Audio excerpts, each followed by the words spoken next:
the argument they are making, that you cannot understand those things from a physical lens. That is why someone said, you see, the mere fact that you don't question anything on earth, it qualifies you to be dumb.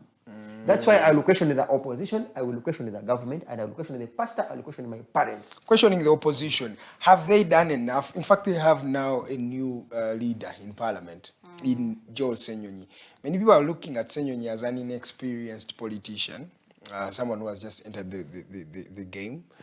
Many of the people think it's Kyagulanyi just putting someone he loves and he trusts in that position. And some people think he's not ready to take on the mantle that Matthias has been having. Okubanga abadde advocating for abductions, abantu ababuliziddwawo. He has been so pivotal and vocal about this issue.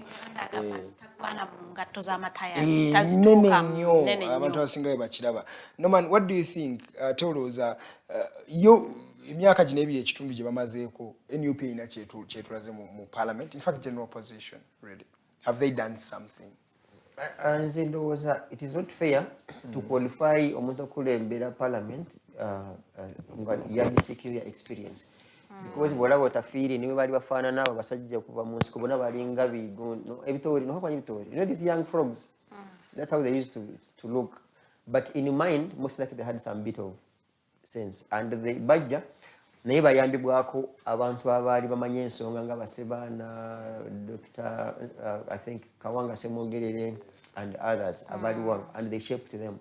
So Joel Ssenyonyi can have a room if he's willing to learn, and also if the predecessors are willing to teach. It's one thing to bring your pride, like, okay, fine, you get, because, and they let you be. That is a disqualification for us to use as a yardstick. Naye, also to the opposition, previously tried to manage to run the government fenna wamu. Ebintu byagenda nga bikyuka abamu bafuna ku bifo ne bafuka bandya nabo. Ate kati batandika kulwana fa babalwana.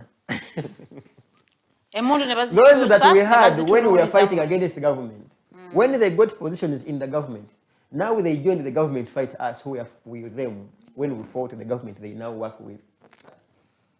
You get? Ntikati bandya nabo bafuuse nabo kizibu, because ndya nabo bwabafuna omusaala ndya nabo kitegeeza omuntu of course alya nabo ndya nabo nti bwabafuna omusaala ng'ali nabo n'abalala becomes tricky for them to do what? To fight with us. Naye n'ekirala nti parliament eyo eyina era bo okwagala okwenywereza mu buyinza, the entire parliament as an institution bakola rules and procedures as guiding parliament. Yes. Therefore, that's why Wajaye Ngumi, SFC will be there, will grab you like a cockroach and throw you out. I have not seen any government collapse through parliament. By fights, government never. They have just one. I mean, the simple powers they have is an impeachment, which impeachment goes with the numbers. NUP has 50 also. FDC, I don't know, 20 or so. You get, even when all combined cannot move a motion. Era kantu akateeka kabasobola okuleta government government ibeka interest. Ngawe bakolagana ne this gentleman of Kamodi, Asumani basalirwa. Ne bayisaawo, you get. Nerete ekirala ekyamakulu olabe to not pass because you have no numbers. So that act yali amakulu Nanti, okay, lete ekirala ekyamakulu. In all the problems Uganda had and still has, all of them, no, yeah, because it was coming against our culture. God. Do you know how many things we have that are against our culture here? Do you know bars open? Do you know Katisawa? Magulu already, is that pro our culture? Our culture tetugana nko kunywa mwenge. Kugukeera. The problem of alcohol is big in this country. Congratulations. There is another worrying statistic. Egamba nti abaana wakati w'emyaka 5 n'emyaka 15 ate beeyongedde okunywa omwenge. Banji nnyo.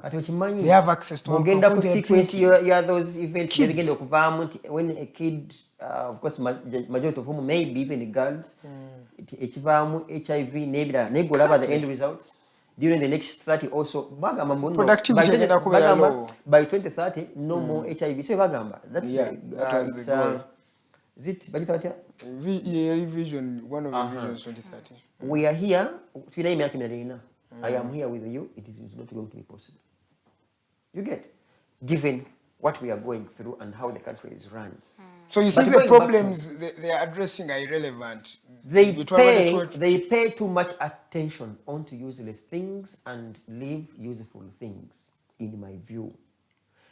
Tuddayo negamba nti mukulu Ssenyonyi ajja kuba n'akantu katini nnyo kagenda okukyusa in that house. Mpozi nga kyagenda okukola ekyamaanyi era maybe kusamu kwekalakasa mu parliament, a peaceful demonstration for that matter. And even when he does, it may not bring any impact because their numbers are down.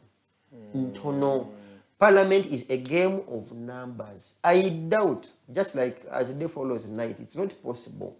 Ntimukulu Ssenyonyi and the entire opposition will convince all the independents to be with them and put Anita among and the clique contention to do something useful to this country. It's not possible. They lack the numbers. Congratulations, Mr. Ssenyonyi. The best he's going to have is to have his lead car. When you he's going to sit behind in the VIP. Those are some of the achievements. But changing. There's also another budget of 12 billion for his office. Yeah, of course, that means that money include, among others, fuel, also the leader of opposition has money for entertainment, if you didn't know, and they're giving out 9 envelopes, and by God's grace, singa kwata ku budget eyo naguya y'ebyokulya n'okupangisa okusasula rent w'abantu abawambibwa abaabwe be bawamba. You get? Nabali mukomera. That is the best he can do. Nayo gambo nagenda kukyusa. You see, we can't change this regime through that parliament. And this is a personal opinion, and it could be for so many. Ngabwe ngambye ngero okufaananako ne his predecessor Matthias Mpuuga. Kufuna lidika, kufuna escorts, kufuna bugombe. You get? And of course, his title okongerako right honorable. Those are some of the changes, basic changes. But changing that house, especially when you have Anita. And there's also talking about his supplementary budgets like nothing. The last one was in December. It's not even a month out or two. There's another supplementary coming through. Ssenyonyi can't address this in a way. Taina power yonne so alemesa zino supplementary budgets zino. Zecheyo nonero. In fact, zino zituisa za kweola. He can't. Domestic borrowing. He just can't because there are so many things, Edgar and Freda Namatulava, behind curtains. Supplementary budget yenu. Singalo tugenda mulembe gwa kadaga. Waberewo kickbacks zebakola.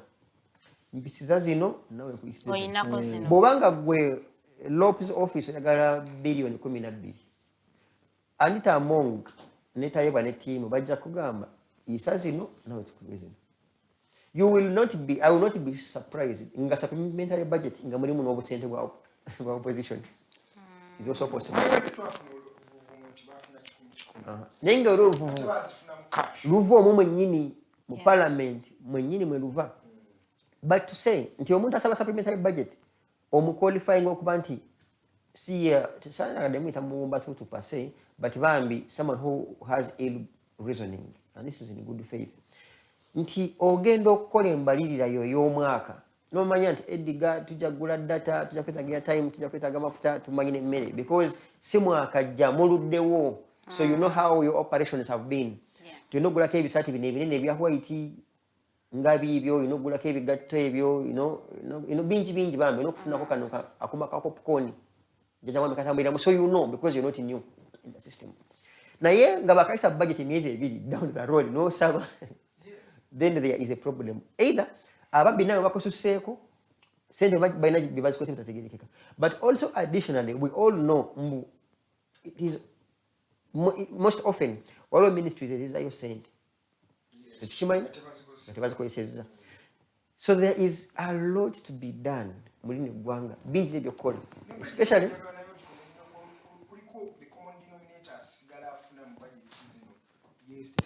nanti bo beekweka mu classified twena kulingizaayo, so mutalingizayo bwekyo zissibwa mu bintu ebitalina makulu.